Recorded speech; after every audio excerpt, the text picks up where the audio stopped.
اعوذ باللہ من الشیطان الرجیم بسم اللہ الرحمن الرحیم الحمد للہ الذی لا یبلغ مدحتہ القائلون ولا یحصی نعمہ العادون ولا یعد حقہ المجتہدون وسبحان الذی اسری بعبدہ لیلا من المسجد الحرام الی المسجد الاقصی وصلی اللہ علی سیدنا و نبینا و حبیب قلوبنا و طبیب نفوسنا و شفیع ذنوبنا ابی القائم محمد اللہم صلی علی محمد و آل محمد وعلی آلہ الطیبین الطاہرین المعصومین وصلی اللہ علی الحسین وعلی علی بن الحسین وعلی اولاد الحسین وعلی اصحاب الحسین ولعنت اللہ علی اعدائہم اجمعین من یومنا ھذا الی یوم الدین اللہم صلی علی محمد وآل محمد۔ ذکر حق کے سلسلے کی دوسری مجلس بے روح روایات اور عقائد کے عنوان سے آپ حضرات کی پیش خدمت ہے۔ ویسے تو ذکر حق کے سلسلے کی جتنی بھی مجالس ہیں ان کا مقصد صرف اور صرف قرآن اور اقوال معصومین کی روشنی میں ان تمام روایات اور عقائد پر ایک نگاہ ڈالنی ہے جو آج ہمارے مذہب کا حصہ تو ہیں، لیکن افسوس کے ساتھ کہنا پڑتا ہے کہ ان کی تصدیق نہ تو قرآن مجید سے ہوتی ہے اور نہ ہی اقوال معصومین سے۔ بالخصوص اس مجلس کو یہ عنوان دینے کا مقصد یہ ہے کہ مختصراً ان چھوٹے چھوٹے موضوعات پر بات کی جا سکے جن کو اگر شاید علیحدہ سے ایک مجلس کا عنوان دیا جاتا تو طوالت کا سبب بنتا۔ اس سلسلے میں سب سے پہلی بات جس پر میں آپ حضرات کی توجہ کا طالب ہوں وہ ہے لفظ نستعین جو سورہ فاتحہ کی 5ویں آیت میں آیا۔ ارشاد ہوتا ہے بسم اللہ الرحمن الرحیم ایاک نعبد و ایاک نستعین، کہ ہم صرف اور صرف تیری ہی عبادت کرتے ہیں اور صرف تجھی سے مدد مانگتے ہیں۔ اچھا، یہ قرآن مجید کی وہ واحد آیت ہے جسے وہ تمام لوگ بطور دلیل پیش کرتے ہیں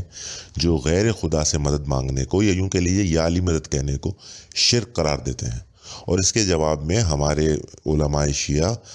85 ایسے دلائل پیش کر دیتے ہیں قرآن مجید سے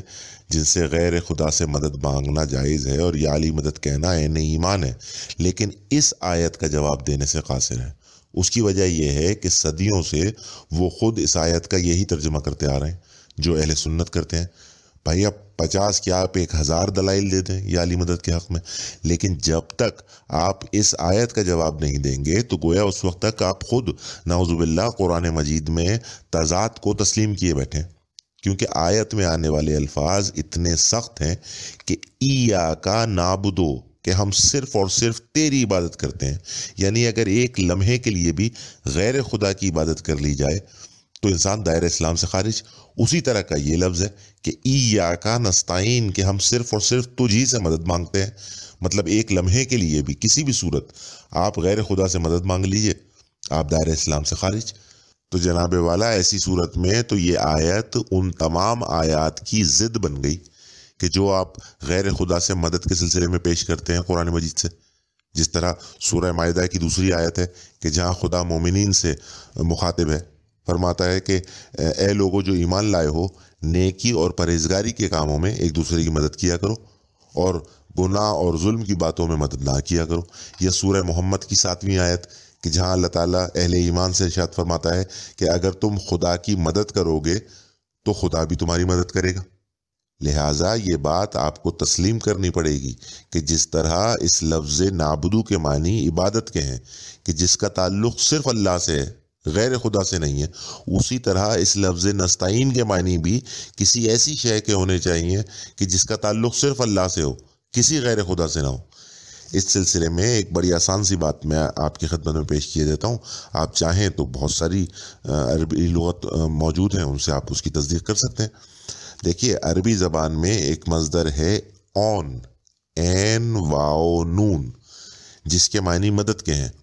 اس مصدر سے یہ لفظ نکلا ہے نستعین، کہ ہم صرف اور صرف تیری مدد چاہتے ہیں۔ لیکن ایک اور مصدر ہے عربی زبان کا عین، عین یہ نون عین، جس کے معنی بصیرت، دل کی روشنی، ہدایت، یہ تمام معنی ہیں اس کے، اس سے بھی یہ لفظ نستعین بنتا ہے۔ اب اس لفظ نستعین کے دو ممکنہ معنی ہوئے، ایک مدد، دوسرا ہدایت۔ اب فیصلہ میں آپ لوگوں کے اوپر چھوڑے دیتا ہوں کہ جو چاہیں آپ اس کے معنی کریں، بس اس بات کا خیال رکھیں کہ کون سے معنی کرنے پر تضاد پیدا ہو رہا ہے قرآن مجید میں، باقی کی آیات سے ٹکرا رہا ہے آپ کا ترجمہ، اور کون سی معنی کے اوپر جسے کہتے ہیں کہ باقی کی آیتیں تصدیق کر رہی ہیں اس کی، اور کوئی جسے کہتے ہیں کہ تضاد پیدا نہیں ہو رہا قرآن مجید میں۔ اس سلسلے میں قرآن مجید کی ایک آیت میں آپ کی خدمت میں پیش کرتا چلوں، سورہ قصص کی آیت نمبر 56، جہاں خداوند تعالیٰ ارشاد فرماتا ہے کہ اے رسول، تم جس کو دوست رکھتے ہو اس کو ہدایت نہیں کر سکتے، بلکہ خدا ہی جسے چاہتا ہے ہدایت کرتا ہے، اور وہ ہدایت پانے والوں کو خوب جانتا ہے۔ بے شک یہ ہدایت وہ شے ہے کہ جس کا بانٹنے والا صرف اللہ ہے اور کوئی نہیں۔ لہٰذا اگر ذرا سا غیر جانبداری کے ساتھ انسان غور کر لے تو یہ بات واضح ہو جائے کہ اس آیت کا ترجمہ اور مفہوم صرف یہ ہے کہ ہم صرف اور صرف تیری عبادت کرتے ہیں اور صرف تجھ ہی سے ہدایت چاہتے ہیں۔ اچھا، قبل اس کے کہ میں اپنے اگلے مضمون کی طرف بڑھوں، اسی سورہ فاتحہ کے حوالے سے میں دو باتیں مختصراً اور عرض کرتا چلوں آپ کی خدمت میں۔ پہلی بات تو یہ کہ یہ سورہ فاتحہ جو ہے یہ بے شک کلام اللہ تو ہے، کلام اللہ کا آغاز ہوتا ہے، لیکن یہ قرآن مجید کا حصہ نہیں ہے۔ اس کو اسی لیے عام طور پہ دیباچہ قرآن کہہ دیا جاتا ہے۔ بہرحال آپ کچھ بھی کہیں، لیکن قرآن مجید کا آغاز الف لام میم سے ہوتا ہے، الحمدللہ رب العالمین سے نہیں ہوتا۔ اور یہی حقیقت سورہ ہجر کی آیت نمبر 87 میں بیان ہوئی ہے کہ جہاں اللہ تعالیٰ ارشاد فرماتا ہے حضرت صلی اللہ علیہ وسلم سے کہ ہم نے آپ کو دہرائی جانے والی 7 آیات، سبع من المثانی، سبع کہتے ہیں 7 کو، اور قرآن عظیم عطا کیا۔ تو اگر یہ 7 آیات الحمد جو ہے یہ قرآن مجید کا حصہ ہوتا تو یہ کہہ دینا کافی نہیں تھا کہ ہم نے آپ کو قرآن عظیم عطا کیا۔ اچھا، ایک بات اور کہ جب خدا نے اس کو 7 آیات کہا تو یہ اس بات کی دلیل ہے کہ کسی بھی سورہ کے آغاز میں آنے والی بسم اللہ جو ہے وہ اس سورہ کا حصہ ہوتی ہے، ورنہ الحمد میں صرف 6 آیتیں رہ جائیں گی۔ لہٰذا الحمدللہ رب العالمین جو ہے یہ دوسری آیت ہے، اسی طرح الف لام میم جو ہے وہ دوسری آیت ہے۔ پہلی آیت ہمیشہ بسم اللہ الرحمن الرحیم ہی ہوتی ہے۔ اور ایک بات اور اس سلسلے میں جو کافی اہمیت کی حامل ہے، وہ یہ کہ جب خدا نے اس کو دہرائی جانے والی 7 آیات کہا اور خود بھی دہرایا، یہ واحد سورہ ہے کہ جو مکی بھی ہے اور مدنی بھی ہے، مطلب ایک بار مکے میں نازل ہوئی اور ایک بار مدینے میں نازل ہوئی، اور نماز میں بھی ہم دہراتے ہیں، اس کو 2 رکعتوں میں پڑھا جاتا ہے۔ لیکن جب کبھی ہم کسی کے ایصال ثواب کے لیے سورہ فاتحہ پڑھتے ہیں تو اس وقت ہم ایک بار سورہ الحمد اور 3 بار سورہ اخلاص پڑھتے ہیں۔ اچھا بھائی، یہ 3 دفعہ سورہ اخلاص پڑھنے کی کیا وجہ ہے؟ تو ظاہر سی بات ہے، امام کا فرمان ہے کہ اگر 3 بار آپ سورہ اخلاص پڑھ لیں تو آپ کو اتنا ثواب ہے اس کا کہ جیسے آپ نے گویا پورا قرآن پڑھ لیا۔ تو بھائی فرمان امام ہے نا، تو یہاں تو فرمان خداوندی ہے۔ لہٰذا جب کبھی کسی کے ایصال ثواب کے لیے فاتحہ خوانی کی جاتی ہے تو اس میں اول و آخر درود کے ساتھ 2 بار سورہ الحمد اور 3 بار سورہ اخلاص پڑھ لینا مطابق عقل بھی ہے اور مطابق قرآن بھی ہے، اور ظاہر سی بات ہے ثواب بھی آپ کو زیادہ ملے گا۔ ایک الحمد آپ زیادہ پڑھ رہے ہیں، کتنا وقت لگ جاتا ہے اس میں۔ دوسرا موضوع جس پر میں بات کرنا بہت ضروری سمجھتا ہوں اس مجلس میں، وہ ہے قبلہ اول، کیونکہ آج تمام مسلمان یہ ایمان رکھتے ہیں کہ قبلہ اول جو ہے وہ بیت المقدس ہے، اور خانہ کعبہ جو ہے وہ قبلہ دوم ہوا پھر۔ لیکن قرآن مجید اور تاریخ اس قیاس کی سراسر تردید کرتے ہیں، اور عقل بھی اس کو تسلیم نہیں کرتی۔ اس سلسلے میں سب سے پہلی بات کہ دیکھیے، جب قرآن مجید میں سورہ آل عمران کی آیت 96 میں خداوند تعالیٰ نے واضح الفاظ میں یہ کہہ دیا کہ پہلا گھر قبلہ اول جو ہے وہ کعبہ ہے جو مکے میں ہے، تو پھر آپ اور ہم ہوتے کون ہیں؟ خلاف قرآن یہ کہنے والے کہ جناب نہیں، بیت المقدس جو ہے وہ ہے قبلہ اول۔ ارشاد ہوتا ہے کہ پہلا گھر جو لوگوں کے لیے وضع کیا گیا وہ وہی ہے جو مکے میں ہے، بابرکت ہے اور عالمین کے لیے ہدایت ہے۔ اور خدا کا شکر ہے کہ اس نے آیت میں یہ بتا دیا کہ وہ پہلا گھر جو مکے میں ہے، کیونکہ اگر یہ لفظ مکہ نہ آتا تو مجھے یقین ہے کہ دشمنان حق جو ہیں وہ اس اولہ بیتی سے بیت المقدس ہی مراد لیتے۔ اور آیت کے آخر میں آنے والے یہ الفاظ کہ ہدی للعالمین، کہ یہ عالمین کے لیے ہدایت ہے، یہ اس بات کی دلیل ہے کہ قبلہ ہمیشہ سے یہ پہلا ہی گھر ہے جس کا ذکر اس آیت میں وارد ہوا، کیونکہ یہ عالمین کے لیے ہدایت ہے۔ یہ دیکھیے عالمین کا لفظ جو ہے یہ بڑی اہمیت کا حامل ہے۔ جہاں عالم جو ہے وہ مکانی ہوتا ہے وہاں زمانی بھی ہوتا ہے۔ جیسے مثال کے طور پر حضرت آدم علیہ السلام سے ایک عالم کا آغاز ہوا، اور بقول قرآن مجید اور اقوال معصومین کے انسان سے پہلے نسناس نام کی جسے کہتے ہیں کہ کوئی مخلوق تھی جو رہا کرتی تھی، جس کے متعلق ملائکہ علیہ السلام نے کہا بھی کہ کیا تو ایسے کو خلیفہ بنانے جا رہا ہے کہ جو خون ریزی کرے، کیونکہ انہوں نے خون ریزی کی تھی، نسناس نام کی جو مخلوق تھی۔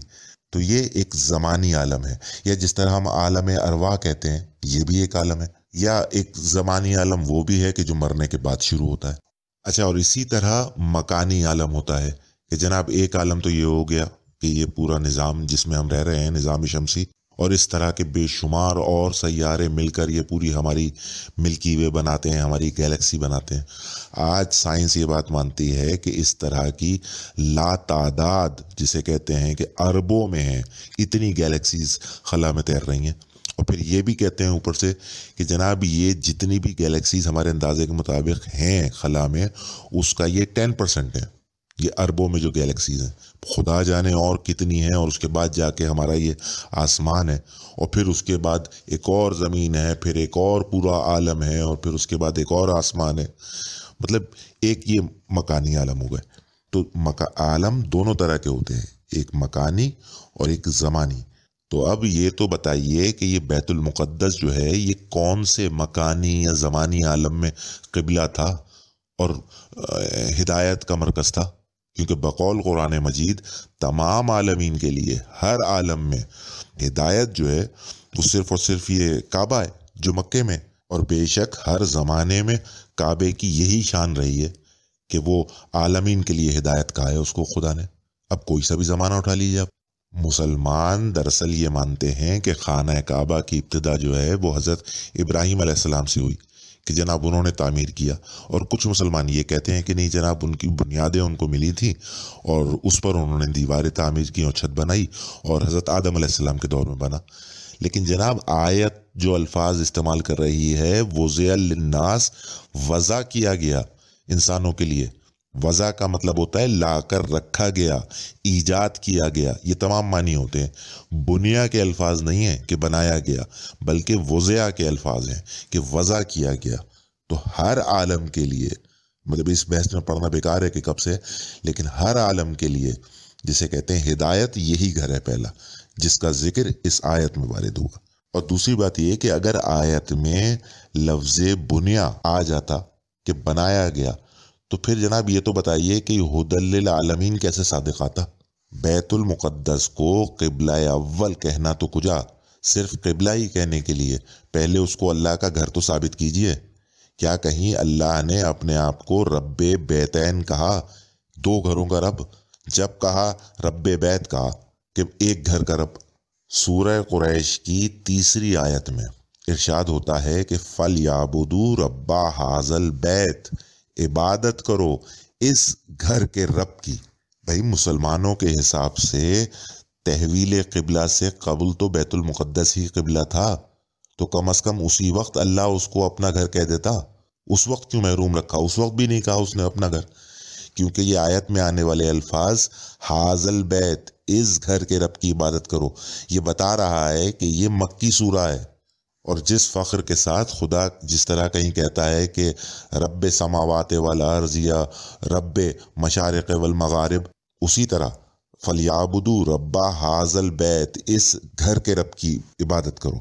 تو بھائی میرے، عبادت اسی گھر کی طرف ہوگی یا کسی اور طرف ہوگی عبادت؟ خانہ کعبہ اسی طرح سے ہمیشہ سے اللہ کا گھر ہے، جس طرح ہجرت سے پہلے تھا آپ صلی اللہ علیہ وسلم کی، اسی طرح ہجرت کے بعد ہے۔ اچھا، سوچنے والی بات یہ ہے کہ تمام مسلمانوں کے حساب سے بیت المقدس کی تعمیر حضرت داؤد علیہ السلام کے دور میں ہوئی، اور حضرت داؤد علیہ السلام کی پیدائش کیا ہے؟ 1040 BC، بفور کرائسٹ۔ اسی طرح تمام مسلمان یہ مانتے ہیں کہ جو خانہ کعبہ کی تعمیر ہوئی وہ حضرت ابراہیم علیہ السلام کے دور میں ہوئی، جس کا ذکر قرآن مجید میں ہی موجود ہے۔ اور حضرت ابراہیم علیہ السلام کی پیدائش جو ہے وہ 2160 BC ہے۔ تو جناب والا یہ تو بتا دیجئے کہ یہ 1100 سال کے عرصے میں لوگ یہ رکوع و سجود یہ کس ڈائریکشن میں کرتے تھے؟ یا پھر خلاف قرآن آپ یہ مانتے ہیں کہ اس دوران رکوع اور سجود ہوتے ہی نہیں تھے؟ سورہ بقرہ کی آیت نمبر 125 میں خدا واضح الفاظ میں ان رکوع و سجود کا ذکر کر رہا ہے حضرت ابراہیم علیہ السلام کے دور میں، اور پھر لوگوں کو حکم بھی دے رہا ہے کہ جہاں حضرت ابراہیم علیہ السلام کھڑے ہوئے اس کو اپنا مصلی بنا لو، اور آگے حضرت ابراہیم علیہ السلام اور حضرت اسماعیل علیہ السلام دونوں سے یہ عہد بھی لے رہا ہے کہ تم اس گھر کو رکوع و سجود اور طواف کرنے والوں کے لیے پاک و طاہر رکھو گے۔ ارشاد ہوتا ہے کہ اور جب ہم نے خانہ کعبہ کو لوگوں کے لیے جمع ہونے اور امن پانے کی جگہ مقرر کیا اور حکم دیا کہ جس مقام پر ابراہیم علیہ السلام کھڑے ہوئے تھے اس کو نماز کی جگہ بنا لو، اور ابراہیم اور اسماعیل کو کہا کہ طواف کرنے والوں اور اعتکاف کرنے والوں اور رکوع و سجود کرنے والوں کے لیے میرے گھر کو پاک و صاف رکھو۔ جناب والا، قرآن کی نظر میں تو اس بیت المقدس کے قیام سے ہزاروں سال پہلے بھی، جسے کہتے ہیں کہ قبلہ تو ہمیشہ سے کعبہ ہی ہے، اس وقت سجدے کا بھی حکم ہے، رکوع سجود کا بھی حکم ہے۔ تو یہ ہوتے کہاں تھے رکوع سجود بھائی؟ اس وقت تو آپ یہ نہیں کہہ سکتے کہ ہاں قبلہ تو یہ تھا لیکن سجدے بیت المقدس کو تو قیام ہی نہیں تھا۔ دیکھیے، جس طرح مومن وہ ہے کہ جسے قرآن مومن کہے، اور کافر وہ ہے کہ جس کو قرآن کافر کہے، لوگوں کے کہنے سے نہ تو کوئی کافر امیر المومنین بن سکتا ہے اور نہ ہی حضرت ابو طالب علیہ السلام جیسا مومن کافر بن سکتا ہے۔ جناب اسی طرح قرآن مجید سے پوچھئے کہ بیت المقدس کو قرآن مجید نے قبلہ کہا ہے یا صرف ایک مسجد کہا ہے؟ سورہ بنی اسرائیل کی پہلی آیت ارشاد ہوتا ہے، بسم اللہ الرحمن الرحیم، سبحان الذی اسری بعبدہ لیلا من المسجد الحرام الی المسجد الاقصی، پاک ہے وہ ذات جو لے گئی اپنے بندے کو اپنے ساتھ ساتھ راتوں رات مسجد حرام سے مسجد اقصی یعنی بیت المقدس تک۔ کم از کم اس میں تو کسی مسلمان کو اختلاف نہیں ہے کہ یہ مسجد اقصی کسے کہا گیا ہے۔ قرآن اس کو مسجد کہے اور آپ اس کو قبلہ ثابت کرنے میں لگے رہیں۔ وہ کہتے ہیں نا کہ جھوٹ کے پیر نہیں ہوتے۔ جس کسی دشمن حق نے خلاف قرآن بیت المقدس کو قبلہ اول مشہور کیا، وہ پوری روایت گڑھتے ہوئے ایک ایسی غلطی کر گیا کہ دنیا کا کوئی بھی باشعور انسان اسے تسلیم نہیں کر سکتا۔ کہا یہ جاتا ہے کہ یہ تحویل قبلہ کا حکم، یعنی یہ پورا ماجرا کہ جو قبلہ تبدیل ہوا بیت المقدس سے خانہ کعبہ کی طرف، یہ جس مسجد میں پیش آیا وہ مسجد ذو قبلتین ہے۔ ہوا کچھ یوں کہ دوران نماز جب ایک جماعت پوری حضرت صلی اللہ علیہ وآلہ وسلم کی امامت میں نماز ادا کر رہی تھی، تو دوران نماز یہ تحویل قبلہ کا حکم آیا اور پوری جماعت جو ہے اس نے اپنا رخ بیت المقدس سے خانہ کعبہ کی طرف کر لیا۔ اچھا جناب، اب مسئلہ یہ ہے کہ اگر آپ دنیا کے نقشے پر نظر ڈالیں تو یہ تینوں مقامات تقریباً ایک سیدھی لائن پر نظر آتے ہیں۔ مطلب ایک طرف جو ہے وہ بیت المقدس ہے، دوسری طرف جو ہے وہ خانہ کعبہ ہے، اور بیچ میں یہ مسجد ذو قبلتین ہے جہاں یہ حکم وارد ہوا بقول مسلمانوں کے۔ اب کوئی ذرا سی بات یہ مجھے سمجھا دے کہ جب تمام نمازیوں نے اپنا رخ بیت المقدس سے خانہ کعبہ کی طرف کیا، مطلب یہ کہ جہاں پہلے پشت تھی وہاں ان کا منہ ہو گیا، اور جہاں پہلے منہ تھا وہاں انہوں نے پشت کر لی اپنی، تو اس صورت میں دو ہی چیزیں ممکن ہیں کہ یا تو تمام نمازیوں نے حضرت صلی اللہ علیہ وآلہ وسلم کی طرف پشت کر کے ان سے آگے کھڑے ہو گئے، اور یا پھر بیچ نماز میں حضرت صلی اللہ علیہ وآلہ وسلم کو چل کر پوری جماعت سے آگے آ کے کھڑا ہونا پڑا۔ تو پھر ان دونوں صورتوں میں سے یہ بتائیے کہ نیت اور نماز محفوظ کس طرح رہی؟ جناب والا، جس طرح میں نے عرض کیا کہ بیت المقدس خود ایک مسجد ہے جس کا رخ کعبے کی طرف ہے، اسی طرح یہ بیت المقدس کا جہاں یہ حکم آیا جس کو یہ کہتے ہیں کہ مسجد ذو قبلتین میں، تو ہجرت کے بعد سب سے پہلی مسجد تو مسجد قباء بنائی ہے حضرت صلی اللہ علیہ وآلہ وسلم نے، اس کا رخ بھی خانہ کعبہ کی طرف ہے، اور اس مسجد ذو قبلتین کا رخ بھی خانہ کعبہ کی طرف ہے۔ دراصل یہ پوری کہانی صرف اور صرف دشمنی امیر المومنین علیہ الصلوۃ والسلام میں گڑی گئی کہ جناب جب حضرت علی علیہ الصلوۃ والسلام کعبے میں پیدا ہوئے اس وقت کعبہ قبلہ نہیں تھا، اور نہ ہی حضرت علی علیہ الصلوۃ والسلام کی ولادت کی وجہ سے یہ قبلہ بنا، کیونکہ اگر ایسا ہوتا تو پیدائش کے ساتھ ہی اس کو قبلہ بنا دیا جاتا۔ یہ نہیں ہوتا کہ جب حضرت علی علیہ الصلوۃ والسلام 23 برس کے جوان ہو گئے اس وقت یہ حکم آ رہا ہے کہ کعبے کو قبلہ بناؤ۔ وقت کی ستم ظریفی دیکھیے کہ وہ لوگ جو آج حضرت ابو طالب علیہ السلام کے ایمان پر ایمان رکھتے ہیں وہ بھی دشمنان اہل بیت کی اس گڑھی ہوئی سازش کا حصہ بن گئے، کہ جہاں ایک طرف وہ خود کہتے ہیں کہ ہاں متولی کعبہ ابو طالب علیہ السلام تھے، کی ہولڈر وہی تھے، چابیاں انہی کے پاس ہوتی تھی، اور دوسری طرف یہ بھی مانتے ہیں کہ خانہ کعبہ کے اندر بت تھے کہ جو حضرت علی علیہ السلام نے جوان ہونے کے بعد حضور صلی اللہ علیہ وسلم کے دوش مبارک پر چڑھ کر توڑے۔ جناب آپ کا ایسا ماننا چند ایسے سوالات کو جنم دیتا ہے کہ جس کے جوابات قیامت تک کوئی نہیں دے سکتا۔ پہلا سوال تو یہ کہ قرآن مجید نے جب اس گھر کو عالمین کے لیے ہدایت کہہ دیا اور آپ نے اس کو بت خانہ بنا دیا، تو بھائی وہ پھر عالمین کے لیے ہدایت رہا کہاں؟ وہ تو بت خانہ بن گیا۔ ایک بت خانہ بھلا وسیلہ ہدایت ہو کیسے سکتا ہے؟ دوسرا سوال یہ کہ اللہ رب العزت سورہ حج کی آیت نمبر 30 میں جہاں لوگوں کو یہ حکم دے رہا ہے کہ بتوں کی نجاست سے بچو، کیا آپ واقعی ایسا سمجھتے ہیں کہ یہ حکم دینے کے بعد خود اپنے گھر کو نجس کرا لے گا خدا، کہ بت آ جائیں اس کے گھر میں اور سجا لیے جائیں اور برسہ برس عبادت ہو؟ اور جو عہد اللہ نے حضرت ابراہیم علیہ السلام اور حضرت اسماعیل علیہ السلام سے لیا تھا جب ان کو متولی کعبہ بنایا تھا کہ تم وعدہ کرو کہ اس گھر کو پاک و طاہر رکھو گے، تو حضرت ابو طالب علیہ السلام بھی من جانب اللہ بنے تھے متولی کعبہ، یہ خود سے بن گئے تھے، تو پھر وہ عہد کہاں گیا؟ پاک و طاہر رہا کہاں وہ گھر؟ تیسرا سوال، جب آپ یہ مانتے ہیں کہ خانہ کعبہ کے اندر بت موجود تھے تو جناب یہ تو بتائیے کہ وہ بت آئے کب خانہ کعبہ میں؟ اس کی نشاندہی تاریخ میں نہیں ہے، تو کیا نعوذ باللہ اس وقت بھی بت موجود تھے کہ جب حضرت علی علیہ السلام نے آنکھیں کھولی جب پیدا ہوئے وہ وہاں پر؟ استغفر اللہ ربی واتوب الیہ۔ اچھا، کچھ لوگ یہ مانتے ہیں کہ جناب قبلہ اول تو کعبہ ہی ہے، لیکن جب حضرت صلی اللہ علیہ وآلہ وسلم نے ہجرت فرمائی مکے سے مدینے تو اس کے بعد 16 مہینے تک بیت المقدس قبلہ رہا، اور پھر اس کے بعد دوبارہ کعبہ بن گیا۔ مطلب جو شرف پہلے کعبے کے پاس تھا وہ خدا نے کعبے سے لے کر بیت المقدس کو دیا 16 مہینے کے لیے، اور پھر واپس چھین کر خانہ کعبہ کو دے دیا۔ تو بھائی جس طرح آپ یہ تحویل قبلہ کا شور مچاتے ہیں کہ بیت المقدس سے خانہ کعبہ کی طرف رخ پھیر لیا گیا، تو کہیں ضعیف سے ضعیف تاریخ میں یہ بھی تو دکھائیے کہ خانہ کعبہ سے بیت المقدس کی طرف کب ہوا تھا۔ مطلب کتنی حیرت کی بات ہے کہ خدا نے ایک شرف کعبے کو دیا، پھر مطلب یہ کھیل ہو رہا ہے کہ اس سے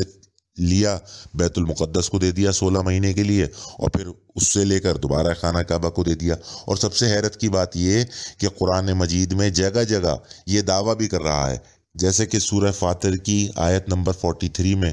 کہ نہ تو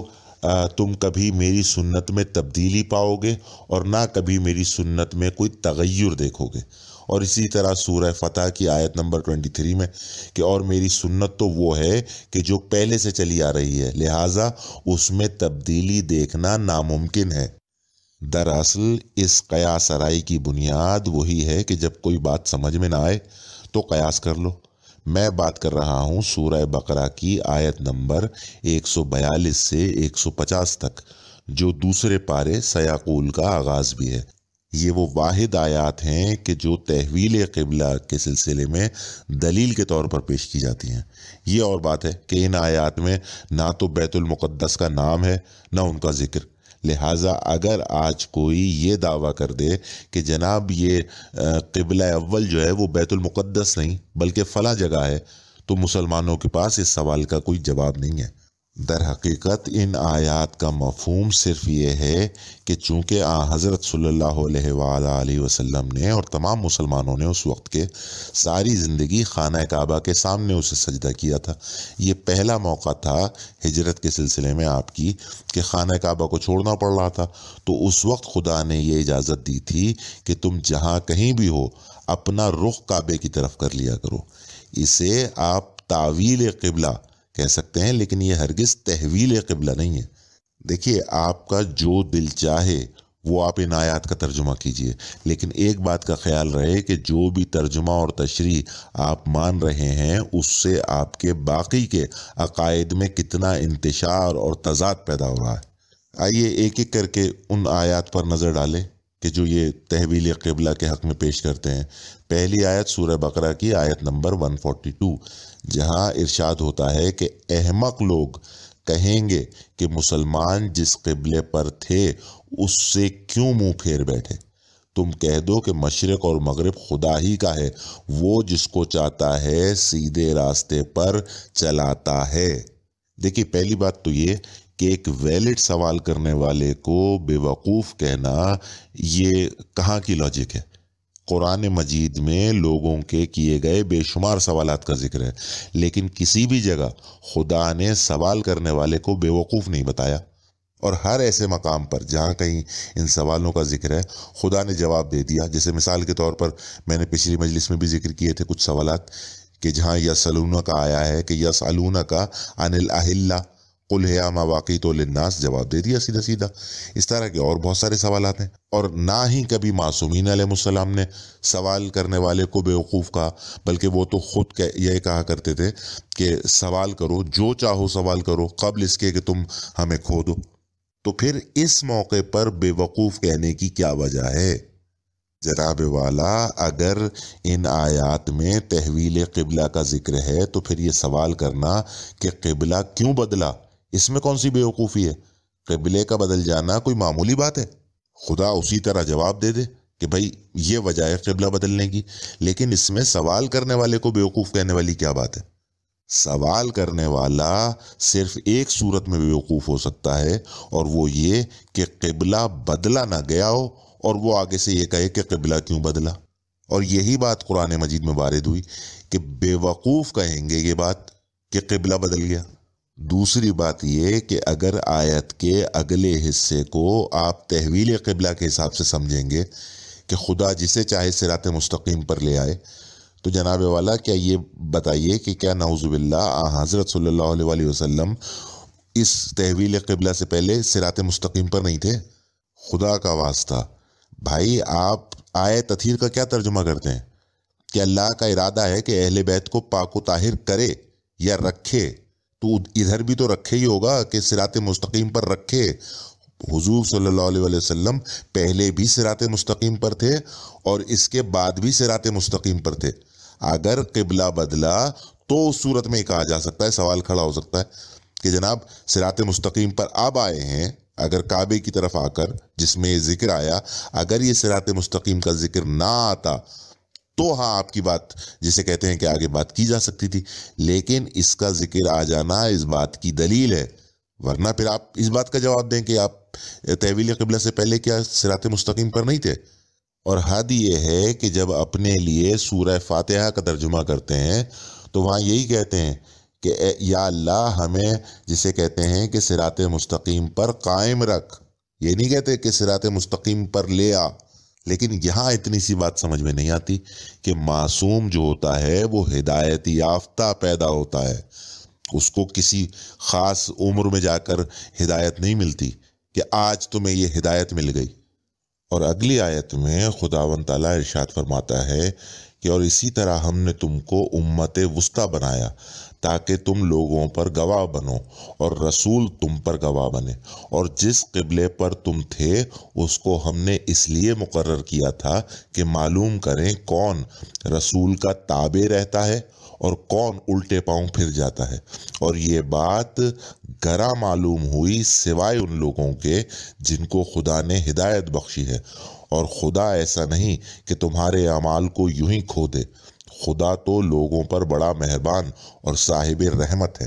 اچھا، اس آیت مبارکہ سے بھی نہ تو تحویل قبلہ ثابت ہوتی ہے اور نہ ہی بیت المقدس کا قبلہ اول ہونا۔ پچھلی آیت ہی کی کچھ وضاحت اس میں ہے کہ خدا نے یہ جو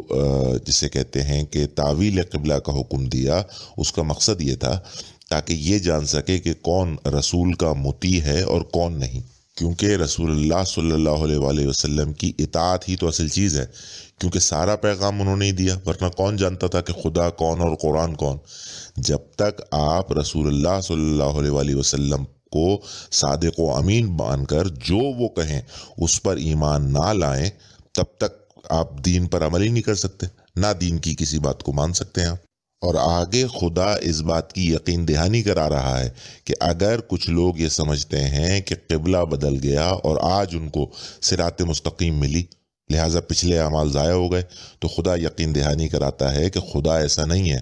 کہ یوں ہی کسی کے اعمال ضائع کر دے۔ اس سلسلے میں اگلی آیت جو ہے وہ بڑی وضاحت کے ساتھ ہے کہ جہاں اللہ تعالیٰ ارشاد فرماتا ہے کہ اے رسول، ہم تمہارا آسمان کی طرف منہ پھیر پھیر کر دیکھنا دیکھ رہے ہیں، سو ہم تم کو اسی قبلے کی طرف جس کو تم پسند کرتے ہو منہ کرنے کا حکم دیں گے، تو اپنا منہ مسجد حرام یعنی خانہ کعبہ کی طرف پھیر لو، اور تم لوگ جہاں ہوا کرو اسی مسجد کی طرف منہ کر لیا کرو۔ اور جن لوگوں کو کتاب دی گئی ہے وہ خوب جانتے ہیں کہ یہ قبلہ جو ہے وہ ان کے پروردگار کی طرف سے حق ہے، اور جو کام یہ لوگ کرتے ہیں خدا ان سے بے خبر نہیں۔ اچھا، پہلی بات تو یہ کہ جیسا کہ یہ بیان کیا جاتا ہے کہ یہ تحویل قبلہ کا حکم جو ہے وہ بیچ نماز میں آیا، نماز کے دوران، تو میرا سوال صرف یہ ہے کہ کیا دین میں اس بات کی اجازت ہے کہ بیچ نماز میں کوئی آسمان کی طرف منہ اٹھا اٹھا کے دیکھتا رہے، چاہے وہ دعا ہی کے لیے کیوں نہ ہو؟ آج اگر یہ عمل ہم جیسے مسلمان کریں ناقصین تو نماز باطل ہو جاتی ہے، چچا جائے گا کہ رسول اللہ صلی اللہ علیہ وآلہ وسلم ایسا کریں، اور اگر ایسا کیا تو پھر تو یہ سنت نبوی ہونی چاہیے۔ دوسری بات، جس طرح آگے آپ نے آیت کا ترجمہ اور تشریح سمجھی اور بیان کی، اس کے بعد ذرا یہ بھی بتا دیجئے کہ حضرت صلی اللہ علیہ وآلہ وسلم کے متعلق کیا ایمان رکھتے ہیں آپ، اس پر بھی ذرا غور کر لیجئے، کیونکہ آپ کے سمجھے ہوئے معنی اور ترجمہ تو یہ بتاتے ہیں کہ نعوذ باللہ خدا یہ چاہتا تھا کہ حضرت صلی اللہ علیہ وآلہ وسلم جو ہیں وہ سجدہ کریں بیت المقدس کو، اور دل ہی دل میں حضرت صلی اللہ علیہ وسلم یہ چاہتے تھے کہ وہ سجدہ کریں خانہ کعبہ کو، کہ ہم تمہارا رخ اسی طرف پھیرے دیتے ہیں کہ جس کو تم چاہتے ہو، جس کو تم محبوب رکھتے ہو۔ مطلب یہ کہ اس تحویل قبلہ سے قبل حضرت صلی اللہ علیہ وسلم کا سر تو بیت المقدس کی طرف جھک رہا تھا، لیکن دل تھا کہ وہاں جھکتا تھا، مطلب عمل کہیں اور ہے اور نیت اور دل کہیں اور لگا ہوا ہے۔ خدا کا کچھ خوف کیجئے، مطلب وہ رسول جس نے کبھی خدا کی مرضی کے بغیر نطق نہ کیا ہو، جب کبھی زبان کھلی اس پر وحی الہی جاری ہوئی، اس سے یہ امید کرنا کہ وہ خدا کی چاہت کے خلاف کچھ چاہے، استغفر اللہ ربی واتوب الیہ۔ دیکھیں، پچھلی مجلس میں نے کافی سارے اقوال معصومین پیش کیے تھے اس حوالے سے، ان میں سے ایک میں دوبارہ نقل کیے دیتا ہوں، جہاں حضرت امام حسن عسکری علیہ السلام فرماتے ہیں کہ ہمارے قلوب خدا کی مشیت کا ظرف ہیں، جب وہ چاہتا ہے ہم چاہتے ہیں، اور وہ خود فرماتا ہے کہ اے اہل بیت، تم بس وہی چاہتے ہو جو خدا چاہتا ہے۔ آگے آیت یہ کہتی ہے کہ جو اہل کتاب ہیں وہ خوب جانتے ہیں کہ خدا کی طرف سے یہی قبلہ حق ہے۔ تو بھائی میرے، اگر یہی قبلہ حق ہے تو پھر یہ بتائیے کہ خدا نے اتنے عرصے ناحق بیت المقدس کو سجدے کیوں کرائے؟ اور ایک بات اور کہ آیت میں اہل قرآن نہیں بلکہ اہل کتاب آیا ہے، جیسے کہ میں نے پہلے عرض کیا کہ صرف حضرت ہی نہیں بلکہ تمام انبیاء و مرسلین نے ہمیشہ اسی کعبے کو سجدہ کیا ہے جس کو عالمین کے لیے ہدایت قرآن نے بیان کیا ہے۔ اگلی آیت میں ارشاد ہوتا ہے کہ اور اگر تم ان اہل کتاب کے پاس تمام نشانیاں بھی لے آؤ تو بھی یہ تمہارے قبلے کی پیروی نہ کریں، اور تم بھی ان کے قبلے کی پیروی کرنے والے نہ بنو، اور ان میں سے بعض کے قبلے کے پیرو نہیں، اور اگر تم باوجود اس کے کہ تمہارے پاس دانش آ چکی ہے ان کی خواہشوں کے پیچھے چلو گے تو ظالموں میں سے ہو جاؤ گے۔ جناب والا، اگر یہ آیات واقعی تحویل قبلہ کے حوالے سے نازل ہوئی ہیں تو مجھے یہ بتائیے کہ جب یہ حکم آیا اس وقت کون سے وہ مسلمان تھے کہ جنہوں نے خانہ کعبہ کی طرف رخ کرنے سے انکار کر دیا اور بیت المقدس کو کنٹینیو کیا سجدہ کرنا؟ یہ کون سا گروہ ہے مسلمانوں کا جن کا ذکر کسی تاریخ میں نہیں ملتا؟ اور دوسری بات یہ کہ اگر جس طرح میں نے پچھلی آیت میں بھی عرض کیا کہ اہل کتاب سے یہ صرف قرآن کے ماننے والے مسلمان مراد ہیں، تو جناب پھر تو اس آیت کے حساب سے جو کوئی بھی تمام نشانیوں کے آنے پر بھی خانہ کعبہ کو قبلہ نہیں مانے گا تو ان سب کا تو قبلہ ایک ہی ہونا چاہیے، بیت المقدس۔ لیکن آیت تو یہ بتا رہی ہے کہ ان میں بھی بعض کے قبلے کے پیرو نہیں ہیں۔ جناب والا، یہ قرآن مجید کا انداز جو ہے کہ یہ لوگ اگر ان کے پاس تمام نشانیاں بھی آ جائیں تب بھی یہ پھرنے والے نہیں اور یہ کبھی ایمان نہیں لائیں گے، یہ کافروں سے بات کرنے کا انداز ہے، کیونکہ یہ طریقہ کار قرآن میں اور بھی جگہ استعمال ہوا ہے۔ وہاں تو آپ نے کہیں پر بھی کہیں سے کہیں تک مسلمان مراد نہیں لیے کہ جنہوں نے خانہ کعبہ کو صرف انکار کر دیا قبلہ کا ماننے سے اور بیت المقدس کو کرتے رہے۔ اس کی مثال قرآن مجید میں موجود ہے، سورہ بقرہ کی آیت نمبر 6، جہاں ارشاد ہوتا ہے کہ جو لوگ کافر ہیں انہیں تم نصیحت کرو یا نہ کرو ان کے لیے برابر ہے، وہ ایمان لانے والے نہیں۔ تو یہ انداز کفار کا ہوتا ہے مخاطب کرنے کا۔ اور جہاں تک تعلق ہے اس بات کا جو آیت کے آخری حصے میں بیان ہوئی کہ تم بھی ان کے قبلے کی پیروی نہ کرو، اور بعد اس کے کیونکہ تمہارے پاس ہدایت موجود ہے، اگر تم ان کی خواہشوں کے پیچھے چلو گے تو ظالموں میں سے ہو جاؤ گے، تو یہ ان الفاظ کا مخاطب جو ہے وہ امت ہے، وہ مسلمان ہے۔ اس سے مراد ہرگز حضرت صلی اللہ علیہ وسلم نہیں ہے۔ کبھی بھی قرآن نے رسول سے اس انداز میں بات نہیں کی۔ اس کی بھی مثال سن لیجئے، سورہ فتح کی ابتدائی 2 آیات جن کا ترجمہ یہ اسی حساب سے کرتے ہیں جو سمجھ سے بالا تر ہے۔ میں ایز اٹ از پڑھ دیتا ہوں آپ کے سامنے۔ ارشاد ہوتا ہے کہ اے رسول، ہم نے تم کو فتح دی، اور فتح بھی صریح اور صاف۔ اور آگے ارشاد ہوتا ہے کہ تاکہ خدا تمہارے اگلے اور پچھلے گناہ بخش دے اور تم پر اپنی نعمت پوری کر دے اور تمہیں سیدھے راستے پر چلائے۔ واہ بھائی واہ! تو کیا آپ یہ کہہ سکتے ہیں کہ دوسری آیت جو میں نے آپ کے سامنے پڑھی سورہ فتح کی، اس سے مخاطب جو ہیں وہ جسے کہتے ہیں کہ رسول اللہ صلی اللہ علیہ وسلم ہے؟ نعوذ باللہ! نہیں، وہ مسلمان ہیں کہ جن کو فتح ملی تھی۔ حضور کے کون سے گناہ؟ آپ کیا معصوم نہیں مانتے رسول کو؟ تو یہاں کیسے مخاطب رسول اللہ صلی اللہ علیہ وسلم ہو سکتے ہیں؟ اس سلسلے کی اگلی آیت سورہ بقرہ کی آیت نمبر 146، اس میں بھی یہی فرمان ہے جو پچھلی آیتوں میں آیا کہ جن لوگوں کو ہم نے کتاب دی ہے وہ اس کو اس طرح پہچانتے ہیں جس طرح اپنے بیٹوں کو پہچانتے ہیں، مگر ایک فریق ان میں سے سچی بات کو جان بوجھ کر چھپاتا ہے۔ اس آیت میں قبلے کی پہچان کا ذکر ہے۔ آپ کے بریکٹ بڑھا دینے سے اور اس میں رسول اللہ صلی اللہ علیہ وسلم کا نام مبارک لکھ دینے سے یہ رسول کی پہچان نہیں بن جائے گی۔ اور دوسری بات یہ کہ اگر یہ رسول کی پہچان کا ذکر ہو رہا ہے تو کیا نعوذ باللہ اللہ رسول کو بیٹے سے تجویز دے گا کہ اہل کتاب مسلمان جو ہے وہ رسول کو ایسے پہچانتے جیسے اپنے بیٹوں کو پہچانتے؟ مطلب کچھ تو خدا کا خوف کریں اور عقل سے کام لیں۔ اور اس کے بعد کی آیات میں بھی یہی ذکر ہے کم و بیش۔ میں تسلسل کے ساتھ آیات پڑھ دیتا ہوں، پھر اس کے بعد ان پر گفتگو کرتے ہیں۔ ارشاد ہوتا ہے کہ تمہارے پروردگار کی طرف سے حق ہے تو تم ہرگز شک کرنے والے نہ ہونا۔ اگلی آیت میں خدا ارشاد فرماتا ہے کہ اور ہر ایک کے لیے ایک سمت ہے جدھر وہ منہ کیا کرتے ہیں، تو تم نیکیوں میں سبقت حاصل کرو، اور جہاں رہو گے خدا تم سب کو جمع کر لے گا، بے شک خدا ہر چیز پر قادر ہے۔ اگلی آیت میں ارشاد ہوتا ہے کہ اور تم جہاں سے نکلو اپنا منہ مسجد حرام کی طرف کر لیا کرو، بے شک وہ تمہارے پروردگار کی طرف سے حق ہے، اور تم لوگ جو کچھ کرتے ہو خدا اس سے بے خبر نہیں۔ آخری آیت اس سلسلے کی جہاں خدا ارشاد فرماتا ہے کہ اور تم جہاں سے نکلو مسجد حرام کی طرف منہ کر لو، اور مسلمانوں تم جہاں ہوا کرو اسی کی طرف رخ کر لیا کرو،